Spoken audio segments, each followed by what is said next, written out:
Hello everyone. Today I'll be providing a short screencast on petty cash. Petty cash, also known as the petty cash fund, is a small amount of cash kept on hand used to pay for minor expenses. In most instances, businesses prefer using checks or electronic transfers, yet these methods are inefficient when dealing with such small costs. The operational side of petty cash involves three specific activities: establishing the fund, making payments from the fund, and replenishing the fund. The first step is establishing the fund, which is commenced by writing and cashing a check for the amount of the fund. Suppose a store, K Fashion, cashes a $300 check to establish the fund for the month of December. To do this, we debit petty cash for $300 and credit cash for $300. Thus, assets are increased and decreased to ensure the count is balanced. The next step involves using the fund to make cash payments for expenses. This can be done in two ways. Cash from the fund is used to make payments, or employees can personally make payments seeking reimbursement later. For both cases, a person is made responsible for the fund, known as the custodian.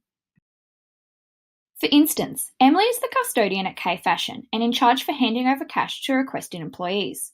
An employee, Jasmine, takes and uses $55 from the fund to purchase stationery including pens, notepads, and other supplies. After this payment is made, the fund will be down $55, with only $245 remaining in the account. No journal entries are recorded at this time, as these are only made when the fund is replenished back to its original balance at the end of the period. To record payments, all receipts must be collected by the custodian and kept in a secure location until the entry is made. The final step involves replenishing the fund to its original balance. This is done by calculating all remaining cash in the fund and cashing the total amount of expenditures with a check. For example, according to K Fashion's total receipts, they have incurred $55 of postage and supplies expenses in December. Here, we record these expenses as debits and credit the total cash amount to balance these accounts and replenish the fund. Sometimes the amount needed for replenishment doesn't equal the total expenses. This is called cash over and short. It occurs when receipts aren't collected or incorrect change is given. Let's say Jasmine's given incorrect change of $2 after purchasing supplies, resulting with a $2 cash over and short discrepancy.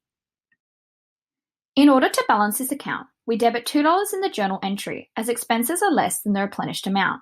If expenses were greater than the amount needed to replenish the fund, instead we would credit cash over and short.